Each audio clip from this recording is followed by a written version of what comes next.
Shalom Bapak Ibu semua, salam kenal, salam hormat buat Bapak Ibu yang bersedia meluangkan waktu untuk mengikuti acara ini. Terima kasih Pak Heru, Bu Tuti yang menyelenggarakan, memfasilitasi. Saya Monique Reikers.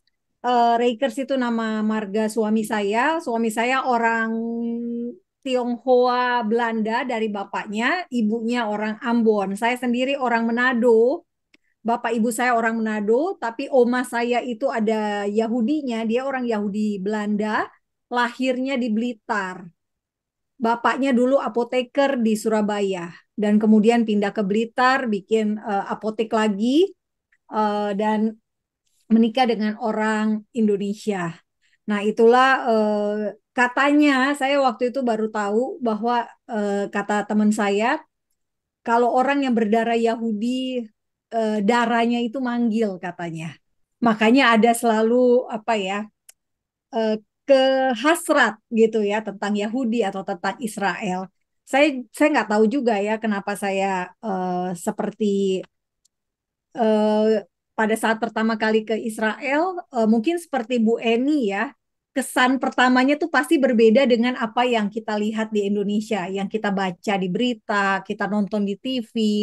Waktu saya ke Israel pertama kali tahun 2012 itu betul-betul saya merasa sebagai orang yang bodoh karena saya waktu itu sudah jadi wartawan 10 tahun, tapi saya lihat kok antara realita dengan apa yang dibaca sebagai berita gitu itu hasilnya berbeda Bapak Ibu. Nah, karena itulah saya berkomitmen atau saya bernazar gitu ya kepada Tuhan. Saya bilang Tuhan saya akan melakukan sesuatu, tapi saya nggak tahu apa. Dan waktu itu saya lagi semangat-semangatnya lahir baru gitu ya. Jadi saya bergereja di dua tempat. Hari Sabtu saya bergereja di Ibu Indri Gautama. Hari Minggunya saya dengan anak-anak bergereja di Glow di Pak Gilbert Lumendong. Nah, saya pergi ke Holy Land-nya dengan Bu Indri, lahir baru di situ, baptis selam di situ di usia yang udah tua gitu ya, baru lahir baru. Dan kemudian betapa kagetnya saya waktu saya pulang sekitar beberapa minggu kemudian ya, sebelum Natal. Nah, saya perginya tuh November. Sebelum Natal ada seminar Why Israel yang diselenggarakan oleh hamba Tuhan dari Belanda. Saya dengar dan kemudian itu kayak konfirmasi dari Tuhan sehingga saya memutuskan untuk terlibat di dalam Christian for Israel International yang kebetulan mereka mau bikin di Indonesia. Tapi sayangnya hamba Tuhan yang terlibat itu kayaknya sibuk semua, tiga orang waktu itu. Dan akhirnya saya memutuskan, oke, saya jalan sendiri. Saya bikin yayasan namanya Hadasof Indonesia tahun 2016. Dan sejak 2013, sejak saya berkomitmen untuk um, mempelajari tentang Israel, Tuhan membuka jalan. Kalau saya harus kesaksian itu panjang banget, Bapak Ibu, bukannya sombong, tetapi saya membanggakan Tuhan saya. Tuhan tuh begitu baik, begitu luar biasa. Dia memperlengkapi dengan begitu hal-hal yang tidak pernah saya pikirkan dengan membayangkan saja tuh saya nggak pernah bisa gitu ya, nggak pernah kepikiran. Tapi Tuhan melakukannya jauh melebihi dari apa yang saya bisa bayangkan. Itu saja yang saya ingin saksikan betapa dahsyatnya Tuhan kita dan ya saya bukan siapa-siapa sekali lagi Bapak Ibu, tapi adalah suatu kehormatan ya bisa melayani Tuhan, adalah suatu kehormatan, adalah suatu hal yang luar biasa ya kalau kita bisa melayani Tuhan kita. Jadi saya bersyukur sangat bersyukur karena saya bisa dibawa ke pelayanan ini gitu ya. Kalau bukan karena Tuhan, saya rasa saya nggak bakal bisa nyampe pikiran saya untuk memahami Alkitab, untuk mengerti tentang Israel dan sebagainya. Jadi bersyukur kepada Tuhan, saya berterima kasih. To God be the glory ya. Jadi biarlah ini semuanya hanya untuk kemuliaan bagi nama Tuhan. Nah, Bapak Ibu, saya akan memulai juga dengan saya siapkan peta juga. Biasanya memang ada peta Bapak Ibu yang saya sampaikan. Nah, ini adalah Bapak Ibu, betul, ini peta Israel ya. Nah, Bapak Ibu, mengenai lokasi yang ingin saya perlihatkan. Lokasi Israel dulu, sekarang, dan nanti selamanya itu tidak berubah. Perbatasan Israel tetap dengan Mesir, contohnya. Kalau kita baca di Alkitab, bangsa Israel Exodus keluar dari Mesir. Nah, Mesirnya itu tetanggaan memang sama tanah perjanjian, jadi tidak jauh gitu ya. Kecuali kalau nanti memang kalau kita lihat ternyata ada perubahan, nah berarti Alkitab kita itu udah hoax ya, udah nggak bisa dipercaya. Tetapi puji Tuhan ini Alkitabnya benar. Kalau Bapak Ibu lihat Israel itu di peta sangat-sangat kecil, negara kita jauh lebih besar. Bapak Ibu bisa lihat Indonesia betapa luasnya gitu ya, meski berbentuknya kepulauan. Nah, tapi kalau Israel, aduh Israel itu nggak kelihatan. Lihat, Yemen malah kelihatan. Tempat asalnya Ratu Sheba, ratu ratu ratu yang berasal dari Sheba, Shebanya itu di Yemen. Namanya bukan Sheba ya, Bapak Ibu. Nah, dia datang ke Israel begitu jauh, tetapi dia datang demi mendengar hikmat Salomo. Nah, kalau kita lihat berarti narasi-narasi Alkitab, Bapak Ibu lihat Syria. Di Alkitab Bapak Ibu tidak ada kata Syria atau Suria. Yang ada adalah Asyur. Dan kemudian Bapak Ibu akan menemukan pembuangan ke Babilonia. Babilonia tidak ada di peta dunia. Yang ada adalah Irak, tetapi Babilonia dahulu eh, itu adalah Irak sekarang. Jadi secara regional itu berada memang sesuai dengan apa yang disebutkan di dalam Alkitab. Padahal mungkin masa itu belum ada peta ya, belum ada satelit untuk seperti Google Maps tampilkan ini. Dan kalau kita lihat lagi Persia, Persia itu adalah dahulunya adalah Iran, dahulunya adalah Persia. Jadi secara geografi Bapak Ibu bisa melihat bahwa Israel itu dulu dan sekarang sampai nanti akhir zaman betul-betul berada di tempatnya yang sama, tidak berubah, konsisten gitu ya. Dan betul sekali apa yang Pak Heru tadi sudah deskripsikan, sudah bagikan, bahwa Palestina itu terpisah dua ya. Bapak Ibu lihat Gaza yang sekarang lagi menjadi pembicaraan banyak orang. Nah ini dia Gaza, jalur Gaza. Nanti kita lihat secara lebih detail dan ini adalah West Bank, tepi barat. Bapak Ibu mungkin heran, emangnya di Alkitab ada kata tepi barat? Nggak ada. Yang ada adalah Yudea dan Samaria. Jadi kalau kita dengar perkataan-perkataan atau berita atau tulisan atau WhatsApp grup yang berisi informasi tentang tepi barat, nah inilah tepi barat, Yudea dan Samaria. Jadi Israel yang sudah sekecil ini, imut-imut ini harus dibagi dua lagi Bapak Ibu untuk Palestina. Nah, kenapa sampai begitu kita akan lihat nanti. Nah, jadi ini ya gambarannya. Nah, mungkin mumpung Bapak Ibu lihat peta, kalau ditanya kenapa namanya tepi barat. Nah, inilah maksudnya tepi barat itu ini Bapak Ibu. Dia berada di sisi barat dari Sungai Yordan. Ini dia. Sisi baratnya ini Sungai Yordan garis putus-putus, ini Laut Mati, ini Laut Galilea yang warna biru paling atas itu Laut Galilea, bawahnya Laut Mati. Nah, tepi barat sisi baratnya Sungai Yordan, sisi timurnya jadi negara Yordania sekarang. Gitu ya. Nah, kalau diperbesar lagi Bapak Ibu perlu tahu bahwa ibu kota Palestina adalah Ramallah. Ramallah ke Yerusalem itu dekat banget. Jaraknya hanya sekitar 40 menit berkendara. Jadi sangat dekat. Nah, Bapak Ibu kalau saya zoom lebih dekat, saya close up, Bapak Ibu akan lihat ini nama jalan 60, rute 60. Nah, rute 60 ini dia akan naik ke atas sampai ke Nazaret. Ini disebut Jalan Kudus, Holy Road. Kenapa? Karena disinilah Tuhan Yesus berjalan kaki bersama murid-muridnya dari Nazaret ke Yerusalem. Disinilah mungkin waktu itu Tuhan Yesus sama orang tua Tuhan Yesus menyadari Yusuf dan Maria, loh Yesus kemana nih ya waktu umur 12 tahun gitu ya. Nah inilah di tengah jalan ini gitu.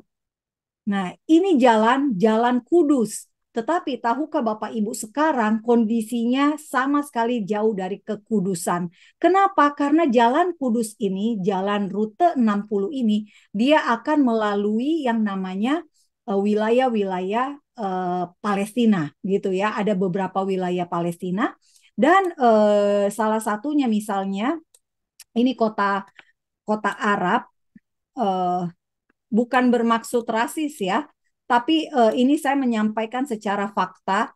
Ada kota yang namanya Huwara. Nah, itu sering terjadi penembakan di situ. Nah, jadi kalau kita lihat apakah bisa dibilang Israel berbahaya buat turisme? Tidak juga, tergantung memang ya keadaannya. Tetapi untuk saat ini sesuai dengan pengalaman Bu Eni, memang belum bisa masuk demi keselamatan Bapak Ibu sendiri. Nah, jadi ini peta dan juga pengenalan sedikit pengenalan lokasi sebelum kita masuk ke apa yang terjadi di Israel. Nah, Bapak Ibu, saya akan bagikan update Israelnya. Nah, ini dia.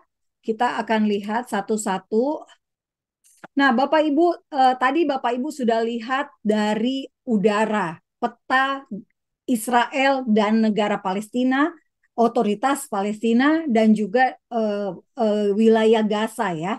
Nah, wilayah jalur Gaza itu sebetulnya kecil, hanya 41 kilometer panjangnya dan lebarnya 10 kilometer. Nah, kota-kota utamanya itu hanya bisa dibilang hanya tiga ya, Gaza, kota Gaza, lalu ada Khan Yunis dan kota Rafah. Nah, disinilah Bapak Ibu Israel berusaha menaklukkan gitu ya untuk meredam kelompok Hamas yang berkuasa di kota Gaza. Nah, yang terakhir nanti Bapak Ibu akan saya perlihatkan peta bagaimana Israel akhirnya membagi dua karena untuk wilayah Gaza ini anggota Hamasnya ini ditangkap atau dilumpuhkan tentu butuh kekuatan militer. Karena itu warga yang ada di Israel Utara dan di kota Gaza itu harus ke wilayah Gaza Selatan untuk evakuasi. Mereka harus mengungsi untuk sementara waktu. Nah, Bapak Ibu, apa yang terjadi pada tanggal 7 Oktober ini adalah serangan yang dilakukan oleh kelompok Islam Hamas memasuki wilayah Israel.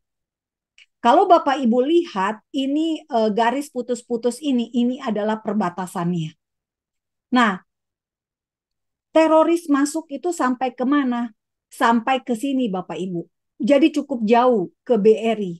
Saya pernah datang ke Kibuts Nirim tahun 2022 bulan Desember silam. Kibuts Nirim dengan Khan Yunis ini jaraknya hanya 2 kilometer. Di Kibuts Nirim ini, dekat dengan perbatasan ini, saya bisa melihat menara masjid di Khan Yunis. Masjid paling besarnya. Nah, jadi ini bayangin, ini sangat dekat. Ini Nirim, Nir Oz, ini banyak sekali yang mati. Di Nirim hanya 3 orang, puji Tuhan. Di Nir Oz banyak, di Reim banyak sekali, di BRI apalagi. Karena di BRI ini ada sekitar 70 teroris yang masuk, dan korbannya makanya lebih dari 100 orang. Dan satu kibuts atau perkampungan Yahudi itu biasanya terdiri dari 50 sampai 150 rumah. Jadi kalau satu rumah bisa ada suami istri dan anaknya bisa 4 atau 5 orang, maka jumlahnya Bapak Ibu bisa hitung sendiri, lumayan banyak. Nah ini dia Bapak Ibu. Nah ini waktu kami di Nirim, saya dan suami, ini saya pakai celana merah, wartawan-wartawan Kristen. diundang oleh pemerintah Israel untuk melihat langsung fakta-fakta di lapangan. Kenapa saya bisa ada di sini? Saya diberkati oleh hamba Tuhan dari Malaysia. Sebetulnya dia yang diundang pada tahun 2017, tetapi ia tidak bisa datang, sehingga ia merekomendasikan saya untuk datang. Namanya Pendeta Wilson Eng. Jadi saya sangat bersyukur saya dapat kesempatan untuk bisa mengetahui langsung uh, uh, kondisi di Israel. Saya bisa bertemu dengan mulai dari Perdana Menteri, Presiden, bisa ketemu IDF, bisa ketemu semua orang Arab Israel, orang apa lagi ya, yang Druze, semua Kristen, semuanya kita bisa ketemu. Jadi Israel itu sangat transparan, sangat terbuka. Mereka berusaha untuk menunjukkan kenyataan yang tidak pernah diberitakan oleh media. Nah, ini dia Bapak Ibu. Bapak Ibu bisa perhatikan di sini pagarnya memang mudah sekali dijebol. Lihat, ini pagar perbatasan ya. Dan seperti ini gitu loh. Tetapi jangan salah, sebetulnya ini pagar yang cukup kuat, cukup canggih karena dilengkapi dengan sensor gerak. Jadi ketika kami berada di dekat pagar situ, itu sensor geraknya dimatikan. Jadi petugas keamanannya itu menelpon ke pusat dan dia bilang ini kami lagi di sini, tolong dimatikan karena supaya jangan tiba-tiba ada orang datang bawa senjata dipikir kita penyusup gitu ya. Nah, jadi sebetulnya mereka punya sistem pencegahan yang baik. Tetapi kenapa pada tanggal 7 Oktober itu kebobolan? Hamas ternyata punya strategi yang cukup uh, ini ya apa bagus gitu ya untuk mereka menyerang Israel. Uh, Mereka itu menyerang tower atau menara komunikasinya Israel dulu. Sehingga orang-orang itu tidak menerima alert, tidak menerima warning, tidak ada peringatan dini, tidak ada SOS gitu ya, tidak ada sama sekali. Jadi keadaan seperti baik-baik saja. Jadi yang mereka tahu bahwa itu adalah bahaya karena mereka sibuk untuk menyelamatkan diri setelah beribu-ribu roket menyasar wilayah Israel. Jadi mereka berada di safe house, berada di bunker dan setiap rumah biasanya memang punya safe room ya untuk mereka melindungi diri jika ada serangan dari luar. Nah, jadi ini Bapak Ibu. Jadi ketika mereka merangsek masuk menggunakan mobil, mobil pick up, mereka merangsek masuk bahkan ada yang naik motor, jalan kaki, ada sekitar IDF secara resmi menyebut lebih dari 1.000 orang ya. Bahkan diperkirakan ada sekitar 3.000 orang yang masuk karena mereka menyebar di sekitar 29 lokasi kibuts. Nah, ini dia Bapak Ibu, mereka menyebar sampai ke Sikim ini, mereka Kiryat Eres ini tempat masuk antara pekerja-pekerja Gaza yang tiap hari ada 18.500 orang Gaza yang bekerja di Israel. Nah, ini pun dirusak oleh mereka. Sderot, ini kantor polisi. Nah, jadi Bapak Ibu wajar ya kalau akhirnya Israel marah. Karena pada hari itu ada 1.400 orang yang tewas. Termasuk tentara, polisi, petugas keamanan itu mencapai hampir 400 orang ya, ditambah 15 orang tewas dalam perang Gaza ketika mereka masuk ke wilayah kota Gaza. Itu sudah 15 orang tentara tewas. Nah, jadi Bapak Ibu bisa lihat mereka sangat masif, mereka sangat terencana, mereka sangat-sangat serius untuk membunuh orang-orang Israel. Nah, selain 1.400 orang yang tewas, Bapak Ibu ada sandra. Mereka menculik anak bayi dari tempat tidur mereka, dari rumah mereka, dan mereka dibawa ke Gaza. Ada 30 orang, 30 bayi dan anak-anak. Bayi apa salahnya coba? Karena mereka pipis saja belum bisa. Gitu ya, apalagi ngerti politik. Nah, coba bayangin, ini semua diculik, dibawa ke Gaza. Selain selain bayi dan anak-anak ada total 230 ya. 230 kurang lebih kayaknya lebih ya 239 kalau tidak salah. Eh, ini semua sandera yang diambil yang dibawa oleh teroris ke Gaza.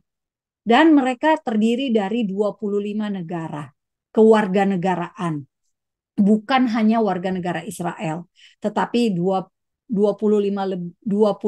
kewarganegaraan seperti Noah. Noah bapaknya itu orang Yahudi, warga negara Israel, ibunya orang China. Ini dia. Dan ini adalah yang kemarin sudah ditemukan tewas, Shani Lok. Dia ini warga negara Jerman, Jerman Israel. Nah, jadi ini dia. Ada manula, ada 18 orang manula di atas 75 tahun. Ini dia sandra-sandra yang lain. Ini saya belum ganti ya 203, ternyata setelah didata ulang ada 239 itu. Nah, ini adalah salah seorang aktivis yang selalu mempromosikan perdamaian, tetapi nyatanya malah ia diculik oleh Hamas. Ini warga negara Amerika, mereka berdua sudah dibebaskan, dua sandera pertama, dan yang lain ini belum ya. Ada yang satu keluarga dibawa. Ini eh, istrinya dan dua anaknya yang dibawa. Dan inilah semua ya yang bisa dibilang yang terdata sandra-sandra ini. Nah, di salah satu kibbutz atau perkampungan Yahudi ada ditemukan di Kafar Aza, itu ditemukan 40 bayi. Wajar Bapak Ibu kalau kita menyebutkan angka yang kayaknya bombastis ya. Saya dituduh menyebarkan hoax karena dibilang ada 40 bayi yang tewas dan ada memang yang dipotong kepalanya. Kalau kita melihat orang Yahudi itu mereka tidak kenal KB. Jadi mereka punya anak banyak. Jadi kalau ada bayi di satu kibbutz, ada 50 bayi, itu kayaknya hal yang normal. Jadi maksudnya gini, tadi saya bilang setiap kibbutz ada rumah. Rumahnya itu berkisar antara 50 sampai 150 rumah. Nah, kalau satu rumah ada satu bayi, itu lumrah banget gitu ya di Israel. Karena ya itu orang Yahudi itu umumnya punya banyak anak. Punya anak 5, 6, 7 itu biasa banget. Yang nggak biasa kalau hanya punya anak satu atau dua gitu loh. Jadi orang Yahudi emang umumnya punya anak banyak. Nah, ini penampakan ya Bapak Ibu, bagaimana bayi di bayi yang tewas gitu ya, Bapak Ibu bisa lihat. Foto-foto ini saya tidak naikkan di media sosial karena bisa dituduh melanggar komunitas, eh, aturan komunitas. Ini kamar bayi, Bapak Ibu bisa lihat sendiri bagaimana ada darah. Bayi ini juga bagaimana ada darah. Ini mereka yang karena karena wilayahnya di Israel Selatan, jadi ada yang mau bepergian ke arah selatan dan ada yang mau bepergian ke arah Yerusalem atau Tel Aviv. Nah, mereka yang di jalan pun mereka itu entah ditembak atau entah juga mereka dibakar. Sama kondisinya juga mengenaskan ya. Kondisinya mengenaskan. Dan ini juga kamar anak, Bapak Ibu bisa lihat ada mainan dan tempat tidurnya seperti ini. Jadi yang dihadapi oleh Israel bukan perang. Kalau perang adalah tentara melawan tentara. Ini bukan Bapak Ibu. Ini adalah militan bersenjata melawan warga negara sipil. Melawan warga sipil Israel. Jadi ini lebih tepatnya sebagai bentuk hate crime, kejahatan karena kebencian. Nah, ini adalah kibbutz Be'eri yang paling banyak korban tewas, lebih dari 100 orang. Ini gambaran ya rumah-rumah tanpa pagar gitu ya di kibbutz itu, sehingga memang sangat mudah teroris itu masuk ke dalam rumah. Nah, seperti ini Bapak Ibu, waktu saya ke Nirim juga seperti ini. Jadi kami lihat rumah-rumah nggak ada pagarnya semua. Mungkin hari ini atau besok saya akan upload video ketika kami di Nirim. Nah, ini kibbutz Be'eri yang tadi saya katakan paling banyak orang meninggal. Biasanya kalau di musim semi mereka akan ada padang bunga anemon gini, warna merah, bunga yang sering dipadang dipadang ya, di apa namanya, di padang, sehingga eh, kita bisa tahu kenapa ada ayat, bahkan bunga pun gitu ya, tidak seindah apa yang Tuhan kasih buat kita. Nah, sekarang orang-orang di BRI harus mengungsi karena mereka tidak, rumahnya umumnya dihancurkan, rumahnya umumnya diruntuhkan, dirusak. Jadi mereka datang bukan hanya untuk membunuh dan membinasakan, tetapi mereka juga ingin melenyapkan ingatan akan keluarga itu. Jadi foto nggak ada, rumah peninggalan apapun nggak ada. Nah, itulah ya Bapak Ibu, kebencian itu bisa sangat membutakan. Nah, kalau kita lihat Hamas, siapa sih Hamas ini? Hamas ini adalah organisasi sayap Ikhwanul Muslimin yang berdiri di Gaza. Kenapa bisa di Gaza ada Ikhwanul Muslimin yang sebetulnya berdirinya di Mesir? Karena memang tahun 48 sampai 1967 Gaza itu di bawah Mesir. Gaza dikuasai oleh Mesir sehingga Ikhwanul Muslimin bisa tumbuh di sana. Nah, Hamas dalam akta pendirian organisasi ini mereka sudah menetapkan bahwa tidak ada solusi sama sekali untuk soal Palestina kecuali jihad. Dan jihad ini berarti dibenarkan untuk uh, melawan, membunuh orang-orang Yahudi. Nah, kalau kita baca di Hamas, pembukaan Hamas ini ya, di butir-butir uh, pendirian Hamas, memang banyak sekali ancaman terhadap eksistensi Israel. Nah, kalau dibandingkan dengan bagaimana dengan Israel waktu dia berdiri, justru jelas sekali mereka menawarkan untuk hidup secara damai dan menjadi tetangga yang baik di kawasan. Jadi dua hal yang sangat bertentangan satu dengan yang lain, sehingga saya sampai pada kesimpulan damai nggak mungkin tercapai kecuali tidak ada teroris. Nah, ini secara akronim Hamas itu kan sebetulnya singkatan ya, singkatan dari Haraka Al-Mukawamah Al-Islamiyah atau yang disebut sebagai Gerakan Pertahanan Islam. Nah, itu sebetulnya akronim singkatan, tetapi dalam bahasa Ibrani kata Hamas gitu itu bisa ditranslasikan sebagai kekerasan. Nah, ini jadi secara apa ya? eh, dari nama itu bisa dilihat karakter dan buahnya. Nah, yang tadi saya katakan Ikhwanul Muslimin, nah ini dia Bapak Ibu. Ikhwanul Muslimin oleh eh, Ikatan Cendekiawan Arab Saudi sejak tahun 2020 itu sudah dicap sebagai kelompok teror. Al-Azhar Mesir bahkan melarang warga negara Mesir untuk bergabung dengan Ikhwanul Muslimin. Lalu juga Mesir sudah menyetujui 50 tokoh Ikhwanul Muslimin ini masuk dalam daftar teroris. Ini tahun 2021. Lalu di tahun 2021 bulan April, pemimpin tertinggi Ikhwanul Muslimin dipenjara seumur hidup di Mesir. Sangat tegas.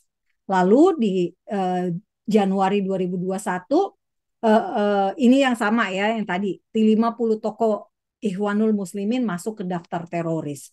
Nah, jadi Bapak Ibu di Mesir, di negara asalnya Ikhwanul Muslimin itu dilarang ya. Tetapi di Indonesia justru Ikhwanul Muslimin ini bisa berdiri dan bisa menjadi partai. Ideologi partai PKS itu sama dengan Ikhwanul Muslimin atau Muslim Brotherhood. Nah, mungkin pertanyaan Bapak Ibu, selama ini kita mendengar bahwa Israel menginginkan agar warga Gaza dievakuasi. Tetapi yang terjadi Bapak Ibu, warga Gaza tidak diizinkan masuk ke wilayah Mesir. Kenapa? Karena mereka pernah punya pengalaman buruk terkait dengan pengungsi dari Gaza, terkait dengan pengungsi Palestina. Pada tahun 1978, Yusuf Al-Sibai, Menteri Kebudayaan Mesir, ini terbunuh di Siprus. Kenapa dia terbunuh? Karena dia mendukung Anwar Sadat, Presiden Mesir, untuk berdamai dengan Israel. Nah, karena itulah Sibai tewas ditembak oleh ekstremis Palestina yang waktu itu sebagai pengungsi statusnya di Mesir saat menghadiri konferensi perdamaian dan keamanan negara-negara dunia. Jadi memang Mesir sangat punya alasan kuat supaya mereka tidak masuk.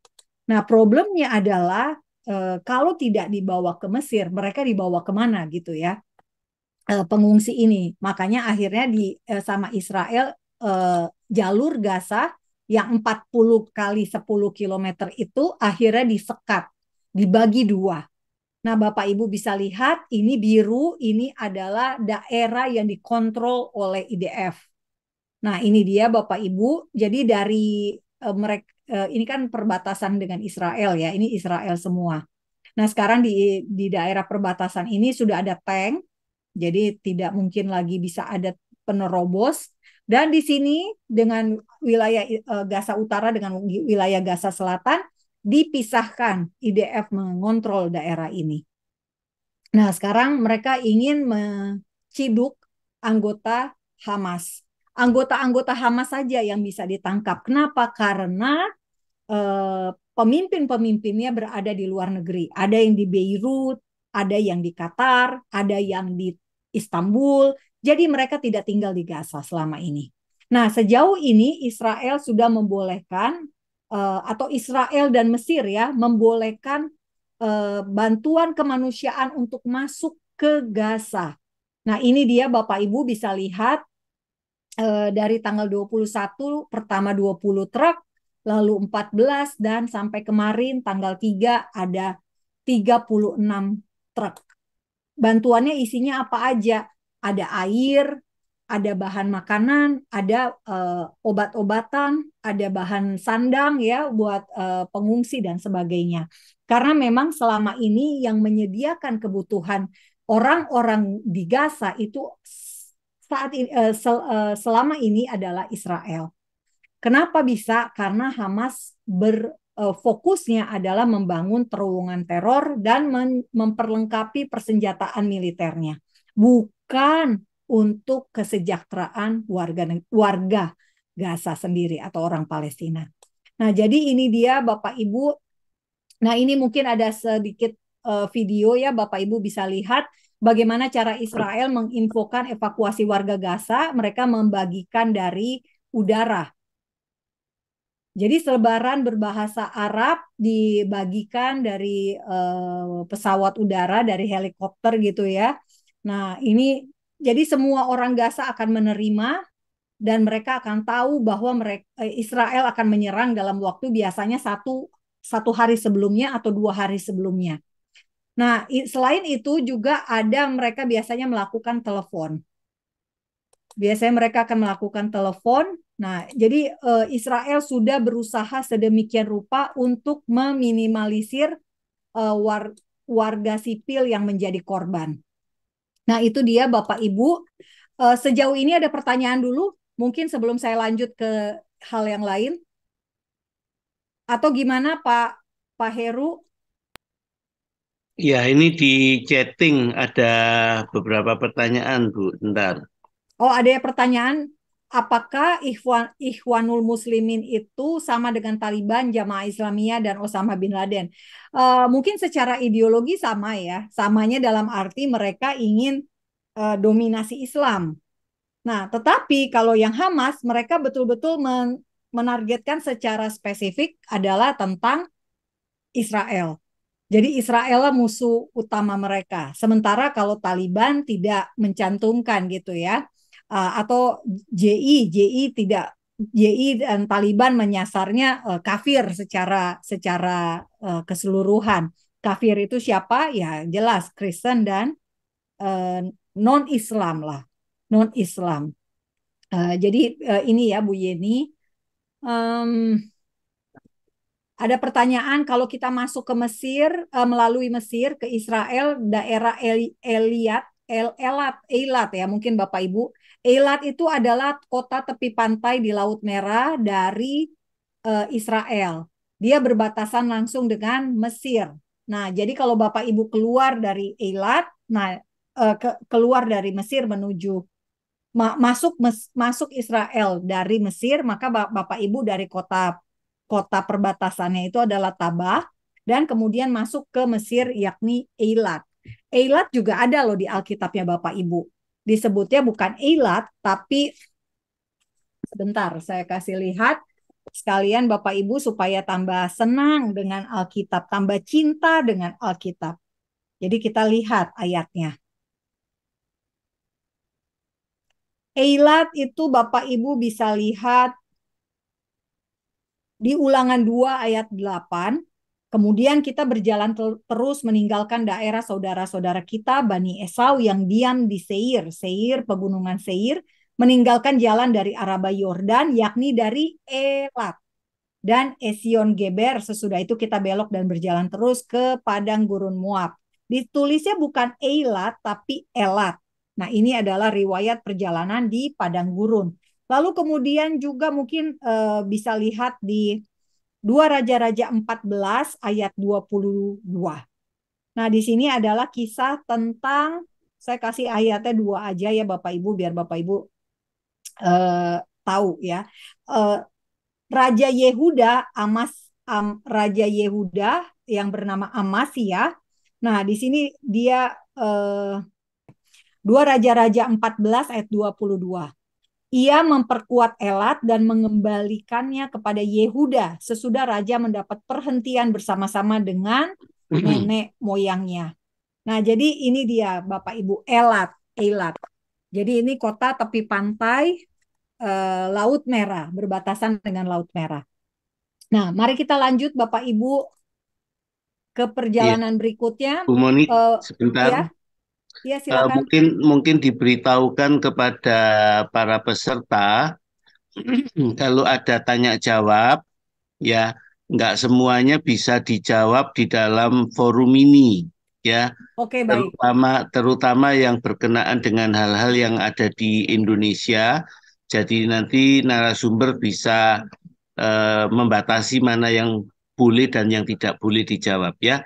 Oke, makasih Oke, gitu baik. aja. Nah, Iya, baik. Terima kasih. Baik, Bapak Ibu, mari kita lanjut. Nah, sekarang mungkin saya akan share dulu kenapa bisa Gaza seperti sekarang ini gitu ya, Bapak Ibu. Kenapa bisa Gaza itu terpisah jauh dengan dari apa yang eh, harusnya kan kalau kita baca di Alkitab, Gaza adalah kota warisan untuk suku Yehuda, sukunya Raja Daud atau dan juga sukunya Yesus. Nah, Bapak Ibu, saya akan mencoba membahas tentang sejarah Israel dari kerajaan menjadi negara. Nah, kalau Bapak Ibu lihat di peta ini, peta sebelah kiri saya, nah ini adalah pembagian tanah pada masa Yosua. Yosua membagi kepada suku-suku Israel secara undian, diundi. Nah, kemudian sekarang Israel bentuknya seperti ini. Eilat ada di sini ya, tadi ada pertanyaan tentang Eilat. Nah, Eilatnya di sini di bawah, di ujung. Nah, Bapak Ibu, ini lokasinya mirip-mirip ya, tapi sebetulnya Israel kehilangan banyak karena wilayah suku Manasye, Gad, dan Ruben udah tidak ada lagi karena sudah menjadi Yordania. Ini dia tadi ya, East Bank atau sisi timur dari Sungai Yordan. Nah, kalau Bapak Ibu lihat sejarah Israel ini sangat unik, sangat spesial karena sejarah Israel diawali oleh konsep yang Tuhan sendiri berikan, yakni tanah perjanjian. Jadi hanya ada negara atau kerajaan atau bangsa satu-satunya gitu ya di dunia yang idenya bisa dibilang dari Tuhan sendiri. Kalau Bapak Ibu perhatikan di Alkitab kita, setelah air bah ada 70 bangsa. Tetapi dalam daftar 70 bangsa itu tidak disebutkan tentang Israel. Israel baru ada ketika Tuhan memanggil Abraham keluar dari Ur Kasdim. Nah, jadi tanpa konsep tanah perjanjian, maka bangsa Israel itu akan sama dengan bangsa-bangsa lain di dunia. Nggak ada spesialnya. Nah, sejarah Israel itu jadi tidak istimewa juga.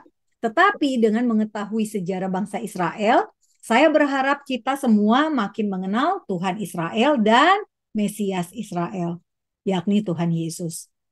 Nah, yang menarik Bapak Ibu pasti tahu Charles Spurgeon. Benar nggak nih cara nyebutnya nih Pak Heru? Nah, dia berkhotbah tentang Yehezkiel 37 ayat 1 sampai 10 tahun 1864. Ternyata ini adalah khotbah profetik karena terjadi digenapi pada tahun 1948. Dikatakan oleh hamba Tuhan yang disebut pangeran dari para pengkhotbah ini, akan ada pemulihan politik bagi orang Yahudi, akan ada pemerintahan pribumi lagi. Di sana atau dibilang di tanah perjanjian akan kembali menjadi bentuk badan politik. Suatu negara harus berbadan hukum. Nah, siapa yang menyangka di tahun 1864 ini ketika Charles Spurgeon berkhotbah dan di tahun 1948 ini menjadi kenyataan. Suatu negara terbentuk kembali. Pemulihan politik bagi orang Yahudi itu terjadi. Nah, Bapak Ibu, kalau kita ditanya oleh mungkin banyak orang ya, nggak ada tuh namanya tanah perjanjian, nggak ada lagi, udah zaman dulu, sekarang udah berubah gitu ya. Nah, kita lihat lagi back to the Bible selalu rujukannya. Kejadian 15 ayat 1 sampai 21 ini adalah perjanjian antara Tuhan dan Abraham. Perjanjian suluh. Ini satu-satunya perjanjian antara Tuhan dengan manusia yang ditandai dengan kehadiran Tuhan yang terlibat dalam perjanjian itu. Perjanjian itu adalah dua belah pihak. Bapak Ibu kalau lagi beli rumah, beli tanah, tentu kedua belah pihak harus hadir tanda tangan di notaris. Demikian juga Tuhan kita. Tuhan kita adalah Tuhan yang sangat sopan. Sehingga Tuhan pun hadir secara khusus dalam bentuk suluh berapi. Hal ini Bapak Ibu menunjukkan bahwa sangat penting perjanjian ini. Nah, jadi dikatakan di ayat ini Tuhan mengadakan jual beli tanah zaman dulu gitu ya. Karena Tuhanlah yang menciptakan langit, bumi, dan isinya dengan seluruh tanah di bumi ini diberikan kepada setiap kaum, bangsa, suku dan bangsa. Maka Tuhan juga mengatakan atau Tuhan memutuskan, oke, Abraham, inilah kepada keturunanmu kuberikan negeri ini. Mulai dari sungai Mesir sampai ke sungai yang besar itu, sungai Efrat. Jadi jelas ya Bapak Ibu, batas tanah perjanjian sebetulnya besar sekali. Nah, selain perjanjian sulu di Alkitab juga mencatat ada perjanjian Tuhan yang berkaitan dengan Israel, yakni Covenant Abraham di Kejadian 17, Bapak Ibu bisa lihat, ini perjanjian sunat. Perjanjian sunat kembali lagi Tuhan mengulangi perjanjiannya dan berjanji akan memberikan tanah dan ditandai dengan sunat. Nah, sunat disebut perjanjian yang kekal. Jadi, jelas sekali sunat itu dilakukan karena mengingat perjanjian antara Tuhan dengan Abram dan akhirnya Tuhan memerintahkan agar orang Yahudi bangsa Israel itu disunat setiap bayi laki-laki umur 8 hari. Ismail waktu itu umurnya sudah 13 tahun. Nah, kemudian ada Covenant Musa. Tandanya apa? Sabat. Sabat disebut perjanjian yang kekal. Nah, hari ini hari Sabat. Orang Yahudi tidak bekerja, beristirahat total, tidak melihat handphone, tidak melihat TV, tidak mendengar radio. Nah, ini pula yang terjadi di hari serangan 7 Oktober. Ketika itu Israel, orang-orang Yahudi di kibuts, umumnya adalah orang-orang Yahudi Ortodoks yang melakukan Sabat. Nah, mereka itu jadinya nggak tahu gitu ya apa yang terjadi di luar sana. Mereka tidak nonton TV, mereka tidak pasang radio, mereka nggak dapat WA peringatan-peringatan. Jadi mereka benar-benar putus kontak dengan dunia luar sehingga mereka tidak sempat melakukan hal-hal yang perlu untuk menyelamatkan komunitas kibuts itu sendiri. Nah, lalu juga ada Covenant Daud, ini tentang janji Mesias. Keturunan dari Daud lah yang disebut Mesias itu akan datang. Lalu ada lagi adalah perjanjian baru. Perjanjian baru di Yeremia 31 ayat 31 dan di Ulangan 30 ayat 6. Tandanya adalah orang-orang Yahudi kembali ke tanah perjanjian. Jadi kalau diperhatikan semuanya ini adalah perjanjian Tuhan yang berkaitan dengan bangsa Israel. Berkaitan langsung dengan umat perjanjiannya.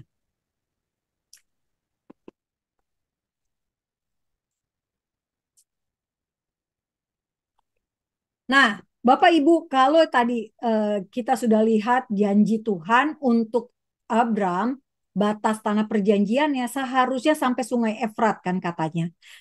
Artinya seluas ini. Tetapi tadi Bapak Ibu sudah diperlihatkan peta oleh Pak Heru di Google Maps bahwa Israel itu kecil mungil, tiny, mini gitu ya. Bukan seperti ini. Apakah janji Tuhan batal? Nah, kita akan lihat lagi. Nah, ini ayat-ayat rujukan Bapak Ibu tentang janji tanah perjanjian gitu ya. Ada janji untuk Abram sebelum namanya diganti, untuk Abraham, Ishak, Yakub, Musa. Musa bilang kepada orang Israel dan Yosua kepada orang Israel. Ini ayat yang segini ini sebetulnya masih banyak lagi di luar sana gitu apa di Alkitab ya, tapi saya tidak cantumkan. Intinya adalah diulang-ulang terus. Berarti ini adalah valid gitu ya, bukan hanya sekali ngomong. Nah, Israel ini janji tanah untuk Abraham ini disebut sebagai Israel Raya. Dan sempat di buku-buku beredar tentang rancangan Israel Raya gitu yang ingin membangun negara Israel menjadi sebesar ini. Mereka tidak tahu bahwa sebetulnya konsep Israel Raya bukan dari pemerintah Israel ya, tetapi konsep Israel Raya itu janji Tuhan kepada Abraham. Ini hanya untuk Bapak Ibu tahu apa yang dipikirkan oleh saudara-saudara kita. Nah, janji Tuhan untuk Israel ada. Bagaimana dengan Ismail? Ada juga Bapak Ibu. Tuhan kita adalah Tuhan yang adil. Jadi Tuhan tetap memberikan tanah untuk Ismail dan dia memberikannya justru tanah yang bagus karena disinilah banyak emas kalau ditulis di Alkitab. Mereka mendiami daerah dari Hawilah sampai Syur yang letaknya sebelah timur Mesir ke arah Asyur. Jadi kalau dipetakan bentuknya seperti peta sebelah kiri Bapak Ibu. Gini ya. Jadi dia besar. Nah, ini wilayah 12 anak Ismail. Ismail juga punya 12 anak. Nah, ini ada Kedar, Mipsam, Atbel dan sebagainya. Duma, Teima dan sebagainya. Nah, kalau kita bandingkan dengan janji tanah kepada Abraham dan kepada Musa, maka akan ada perbedaan. Kepada Musa diberikan batasan yang berbeda. Jadi bukan lagi sampai di Sungai Efrat. Dari sebegini besar menjadi kecil memanjang. Kenapa bisa begitu? Kenapa bisa berubah? Mari kita lihat. Nah, ini perbedaannya Bapak Ibu. Tanah yang harusnya luas itu akhirnya ada sebagian yang diberikan kepada orang Keni. Kepada Edom, keturunannya Esau. Tanah orang Keni diberikan kepada Edom, kepada keturunan Esau. Tanah orang Kenas kepada anak laki-laki Lot, Moab. Tanah orang Katmon kepada anak laki-laki Lot yang lain, Amon. Jadi semua tanah yang harusnya besar itu dibagi menjadi tanah yang sempit, hanya tanah yang sempit karena diperuntukkan untuk keturunan Esau dan anak laki-laki Lot yang 2 orang. Nah, kenapa bisa di akhirnya Lot juga mendapat tanah? Karena menurut rabi-rabi Yahudi, Lot mendapat tanah karena Lot tidak mengkhianati Abraham kepada Raja Mesir ketika Abraham mengklaim Sarah adalah saudara perempuannya. Nah, tetapi perbedaannya dengan tanah perjanjian, tanah yang diberikan Tuhan kepada 3 bangsa ini tidak kekal seperti untuk Israel. Bapak Ibu nanti bisa baca di Yesaya 11 ayat 14. Nah, kalau kita lihat lagi, Tuhan sudah menjelaskan dengan gamblang bahwa Tuhan memilih Israel. Ada beberapa ayat rujukan yang Bapak Ibu bisa lihat. Ada tadi Pak Heru bilang dari eh, hamba Tuhan dari Inggris ya, Pray for Israel, yang dari London mengatakan Israel adalah biji matanya Tuhan. Ya, itu ayatnya di Ulangan 32 ayat 10. Tuhan memilih Israel sebagai satu bangsa yang dijaga sebagai biji matanya. Nah, Bapak Ibu bisa lihat biji mata, kalau Bapak Ibu kelilipan, nah kira-kira Bapak Ibu pasti akan bereaksi kan? Nah, seperti itulah Tuhan terhadap Israel. Tuhan langsung bereaksi ketika biji matanya terganggu, ada debu masuk, dia pasti langsung bereaksi.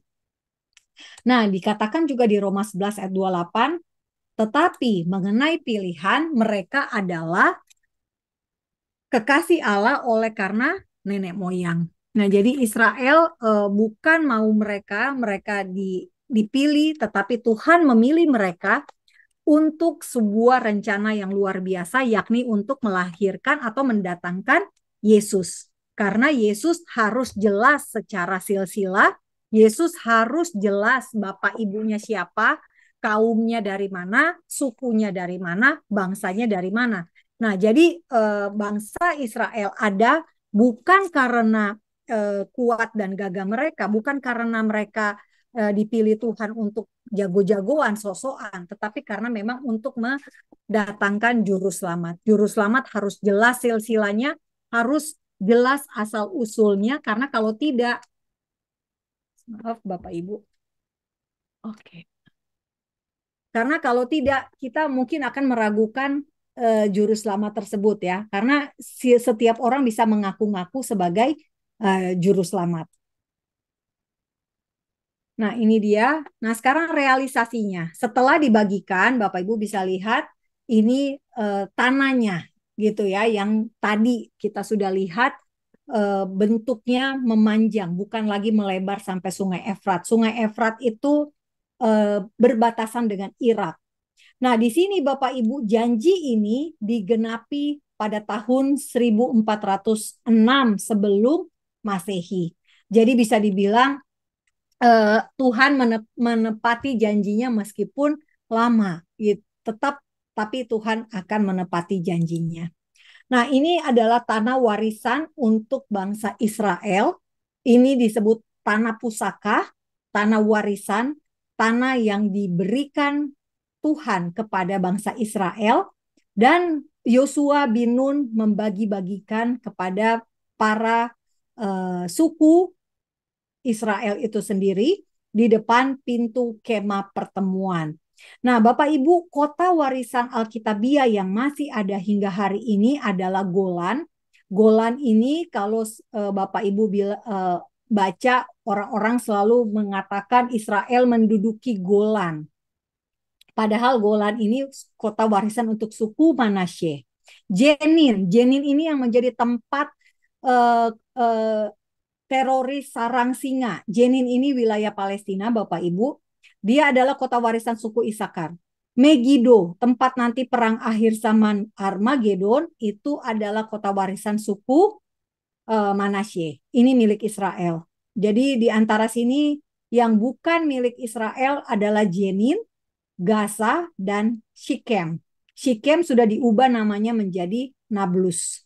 Yerusalem ini adalah untuk suku Benyamin. Kemudian Gaza untuk suku Yehuda, Shikem suku Efraim, Bersheba untuk suku Simeon. Bersheba ini di Israel Selatan juga.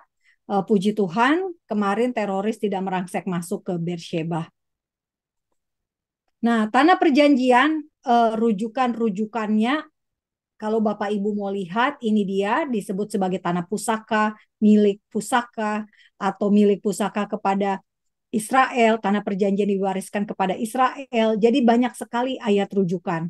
Nah, kalau kita logikakan ke zaman now gitu ya Bapak Ibu, semua suku bangsa punya wilayah. Bahkan orang Madura aja punya Pulau Madura gitu ya.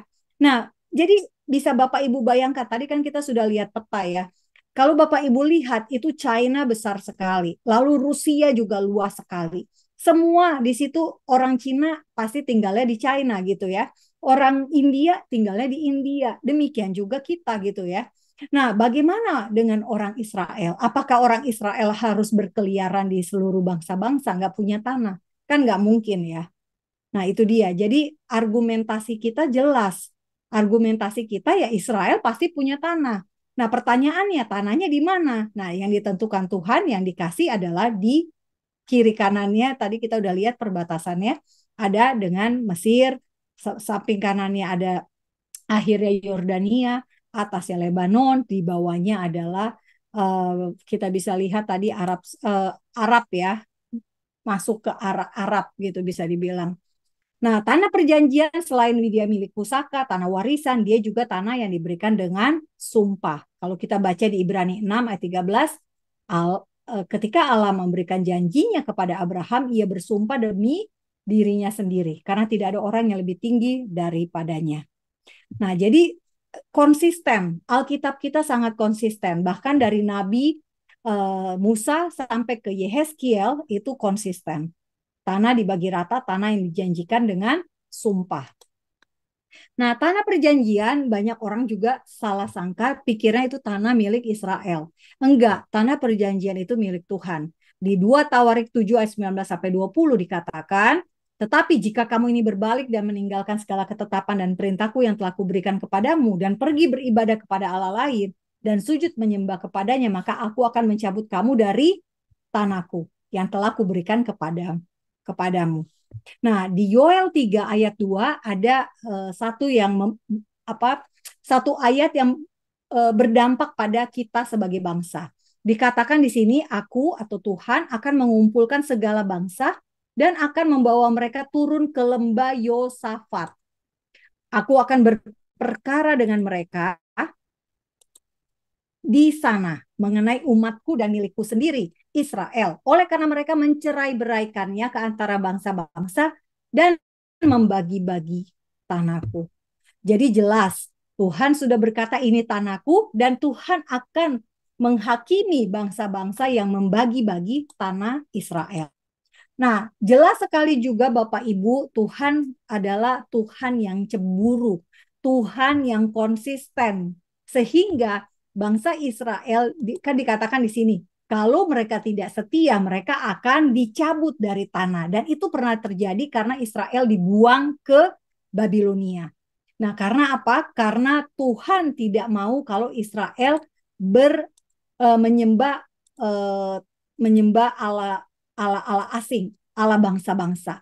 Nah, jadi ada perjanjian bersyarat, tanah perjanjian, gitu ya. Jadi kalau mereka taat, maka mereka akan mendapatkan apa yang Tuhan janjikan sebagai berkat yang ada di Ulangan 28.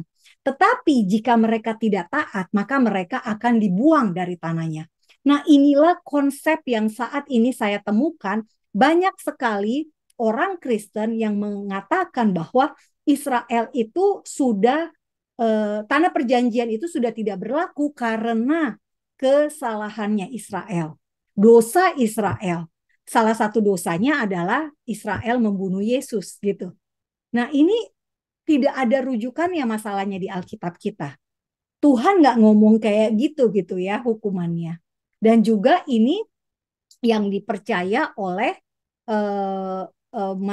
beberapa ini ya ada dosen Universitas Islam yang bertanya kepada saya tentang tanah perjanjian ini. Menurut dia masa berlakunya itu batal ketika bangsa Israel menyembah lembu emas. Nah, jadi dari dua kelompok agama ini punya persepsi yang mirip-mirip gitu ya, tapi alasannya beda. Nah, karena itu kenapa ini saya kasih tahu ke Bapak Ibu, Tuhan berjanji bahwa kalau Israel tidak setia karena dia tidak menyembah Tuhan lagi, Tuhan YHWH, maka Tuhan akan menyerahkan Israel di antara bangsa-bangsa dan hanya dengan jumlah sedikit kamu akan tinggal di antara bangsa-bangsa kemana Tuhan menyingkirkan kamu. Jadi Israel tidak bisa ada di bangsa-bangsa. Karena kalau masih ada di bangsa-bangsa itu adalah bentuk hukuman. Tetapi Tuhan juga berkata, jadi hukuman Tuhan justru kalau kita melihat ada diaspora Israel, diaspora orang Yahudi di Australia, di Singapura, di Amerika, di Eropa, itu sebetulnya dalam tanda kutip ya, mereka itu dalam keadaan yang tidak sesuai dengan maunya Tuhan. Karena maunya Tuhan adalah mereka ada di tanah perjanjian. Jadi kalau Tuhan, hukuman Tuhan adalah justru mereka itu tidak tinggal di Israel. Justru mereka di luar Israel. Itulah tanda kutip adalah hukuman. Nah, di Ulangan 33-5 dikatakan, jika bertobat maka Tuhan berjanji akan memulihkan, yakni membawa mereka kembali masuk ke tanah perjanjian. Gitu ya Bapak Ibu. Jadi kebalik dengan pola pikir yang ada di kalangan Kristen dan juga di kalangan saudara-saudara kita yang non-Kristen. Nah, kemudian Bapak Ibu, ini kita bisa lihat peta Israel dari Israel masa Daud, Salomo, dan Israel ketika terbagi jadi Israel Utara, Israel Selatan. Ibu kotanya Israel Selatan tetap Yerusalem, Israel Utara yang menjadi Samaria. Nah, kalau kita lihat di masa Salomo, ini masa damai ya Bapak Ibu. Tuhan berkenan atas Salomo sehingga pemerintahannya sangat luas. Gitu ya.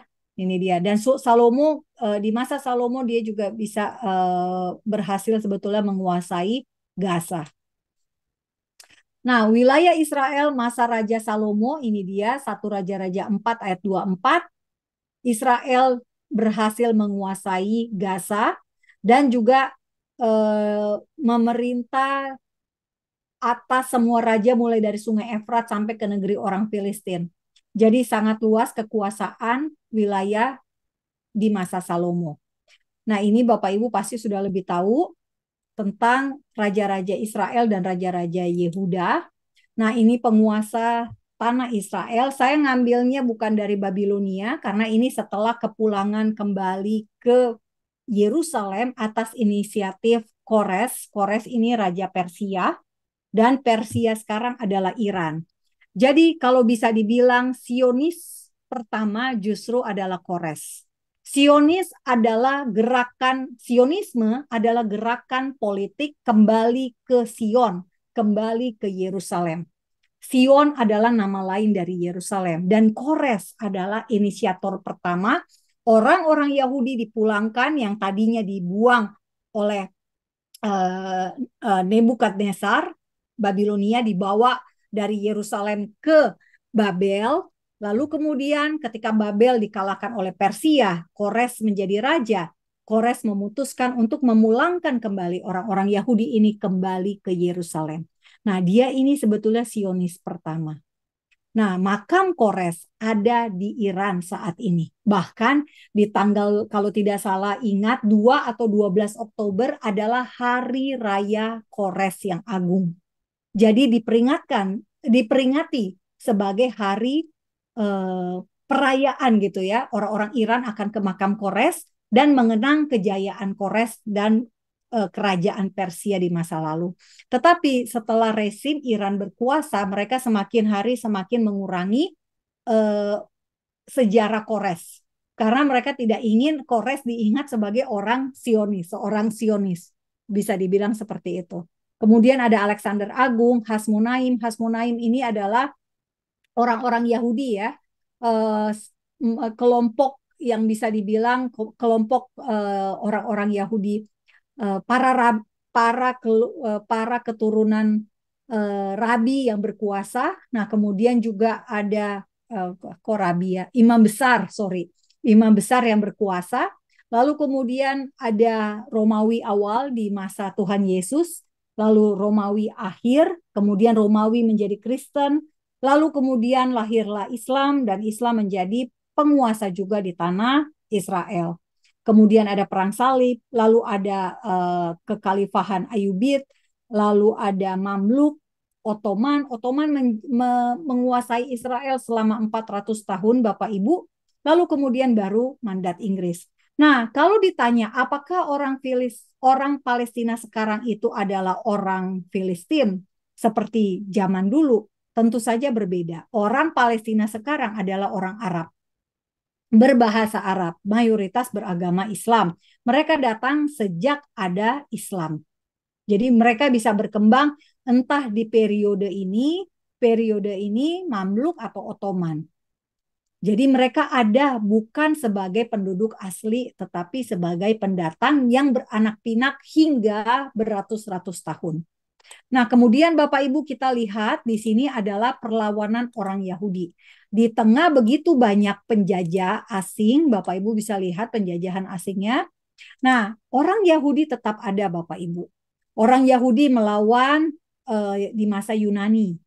Di era setelah Alexander Agung, Yunani terpecah menjadi 4 kerajaan. 4 kerajaan, salah satu yang terbesarnya Seleukia, dan itu dipimpin oleh Antiochos, dan mereka ini dilawan oleh Yuda Makabe. Nah, kemudian inilah yang dikenal sebagai Hari Pentahbisan Bait Suci. Ini ada kisahnya di Alkitab. Ketika Yesus berjalan-jalan di Serambi Salomo. Ketika hari raya pentahbisan Bait Suci. Nah, itulah Hanukkah. Lalu ada revolusi Yahudi pertama, yakni ketika Bait Suci dihancurkan dan kota Yerusalem dibakar, di Bait Suci diruntuhkan, kota Yerusalem dihancurkan. Nah, Bapak Ibu lihat ini adalah prasasti atau um, relief yang ada di kota Roma ketika pasukan Romawi membawa menorah atau kaki dian yang diambil dari Bait Suci kedua. Bait Suci di masa Yesus dibawa ke kota Roma. Ke hotel Dan kemudian ini adalah Masada. Masada asli ini adalah istananya Herodes. dekat kopi soe Masada ya. Masada adalah istana Herodes, istana yang dibangun untuk Herodes berlibur, tetapi kemudian dipakai oleh kelompok Yahudi, kelompok Selot. Kita lihat di Alkitab ada Simon orang Selot. Ini Simon ini Selot itu adalah organisasi atau kelompok Yahudi yang menentang Romawi. Kalau orang Farisi, orang Saduki, mereka itu kompromi dengan Romawi. Sementara Selot tuh tidak. Makanya ketika ada momen di Taman Getsemani ada pedang. Nah, itu tuh pedangnya si orang Selot, si Simon ini yang bawa pedang. Gitu. Karena orang Selot ini terkenal dengan pedang kecilnya namanya Sikari. Dan ada kelompok Selot yang membawa pisau itu ya, pisau Sikari. Saya lupa masukin gambarnya supaya Bapak Ibu dapat bayangan. Nah, ini kelompok yang bisa dibilang radikal sehingga mereka itu akan melakukan perlawanan dengan cara kekerasan ya, dengan membunuh prajurit-prajurit Romawi. Nah, Simon orang Selot ini Simon termasuk di dalam kelompok ini. Lalu ada di Masada ini akhirnya menjadi perlawanan Yahudi dan apa namanya Bapak Ibu bisa datang ya ke sini ya kalau Bapak Ibu ke Holy Land, ke Tanah Perjanjian. Nah, kemudian ada Simon Bar Kokhba. Nah, di Simon Bar Kokhba ini adalah perlawanan terakhir di masa Raja Hadrian. Dan karena Hadrian ini saking keselnya, jengkelnya melihat orang-orang Yahudi yang memberontak terus-menerus, akhirnya Hadrian memutuskan untuk mengganti nama Yudea menjadi Palestina. Itulah yang membuat sekarang banyak sekali orang menuding Israel menjajah Palestina karena gara-gara si Hadrian, Kaisar Hadrian ini. Ini by the way adalah koin di masa Bar Kokhba ya. Koin di masa Simon Bar Kokhba yang ditemukan di Israel. Peninggalan-peninggalan otentik, arkeolog menemukan banyak sekali keterkaitan antara Tanah Perjanjian dengan bangsa Israel dan itu sebetulnya sangat menguatkan Alkitab. Nah, ini dia, nama Yudea diubah jadi Palestina. Nah, sekarang karena teknologi modern, kita bisa mereka-reka wajah ya. Jadi dari patung Kaisar Agustus, Yudea menjadi provinsi Yudea Romawi di tahun 6 Masehi, mukanya kira-kira kalau di masa modern seperti ini. Lalu ini Kaisar Hadrian mengubah nama Yudea menjadi Syria Palestina, lalu Yerusalem menjadi Aelia Capitolina. Lalu ada di tahun 1517 Ottoman, Yudea dibagi menjadi 4 sanjak kayak provinsi gitu di bawah Damaskus. Dan ini adalah peta di buku di masa Ottoman yang menuliskan tentang Palestina dan Suriah dan Syria, tetapi gambar petanya menyebut nama daerah dalam bahasa aslinya, yakni Yudea sebelum. Nah, kalau perubahan ini Bapak Ibu juga bisa lihat dalam sejarah bangsa Indonesia, nama Nusantara itu diubah menjadi Hindia Belanda oleh Belanda. Namun penduduknya tetap orang Indonesia. Demikian juga dengan apa yang terjadi dengan Israel, dengan Yudea. Nama Yudea diubah jadi Palestina, tetapi orangnya tetap orang Yahudi. Karena waktu itu belum ada Umar bin Khattab yang datang untuk menjajah tanah Yudea.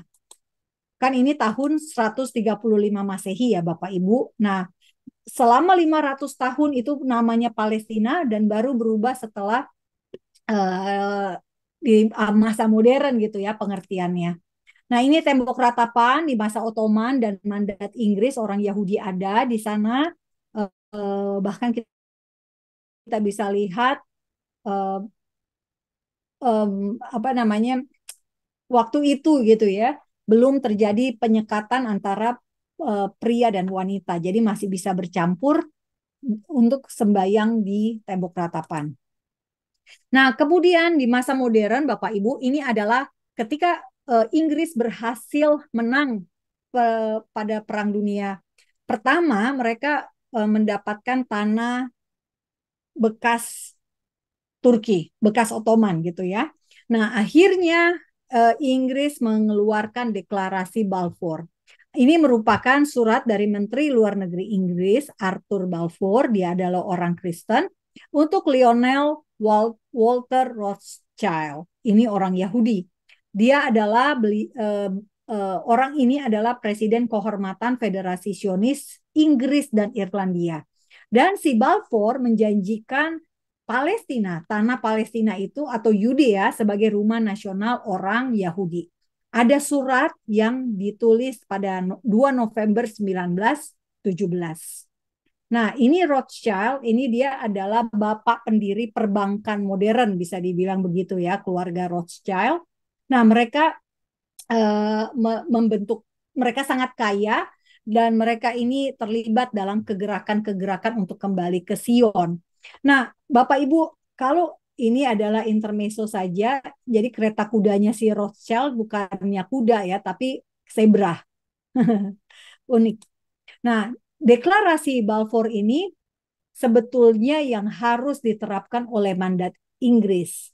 Tetapi yang terjadi justru malah sebaliknya ya. Inggris akhirnya menyerahkan kepada PBB. Nah, ini dia Bapak Ibu mandat Inggris setelah uh, setelah Inggris menang, setelah bisa dibilang gini, setelah Ottoman kalah, maka wilayah kekuasaannya dibagi dua untuk Inggris dan Perancis. Nah, Israel, tanah Israel itu berada di bawah mandat Inggris. Nah, ini semua dilakukan atau terjadinya di San Remo eh, tahun 1920. Jadi kalau ditanya kenapa bisa ada mandat Inggris, alasannya ini. Karena ada Sanremo tahun 1920. Nah, kekuasaan Inggris ini dianggap bukan sebagai penjajahan, tetapi adalah mandat atau ada waktu terbatas, ada waktu eh, awal dan waktu yang harus dia selesaikan, yakni pada 14 Mei 1948. Mandatnya habis. Nah, ya ini salah satu yang unik juga. Ini adalah orang Inggris. Dia ini menjadi petinggi di wilayah mandat Inggris di daerah Yudea, daerah Palestina. Namanya Herbert Samuel. Dia komisaris tinggi Palestina yang diangkat oleh Inggris, tetapi dia sebetulnya orang Yahudi yang membawahi 85% orang Arab di tanah Palestina, yang semuanya berada di bawah mandat Inggris. Nah, yang menarik juga, si Herbert Samuel inilah yang mengangkat Mufti Yerusalem.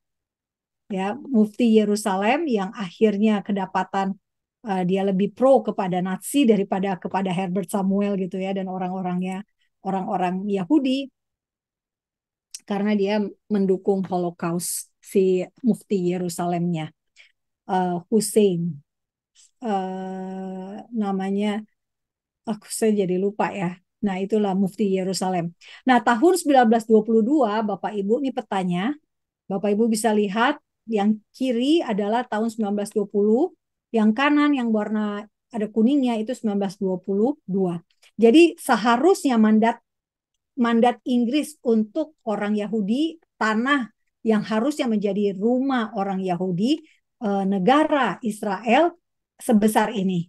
Tetapi kemudian dibagi dua oleh Inggris menjadi Yordania dan Yahudi Palestina. Ini tahun 22. Jadi tanah jatah Israel itu berkurang 77%.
Jika saudara diberkati dengan tayangan ini, silakan subscribe, like, komen, dan share sebanyak-banyaknya. Terima kasih.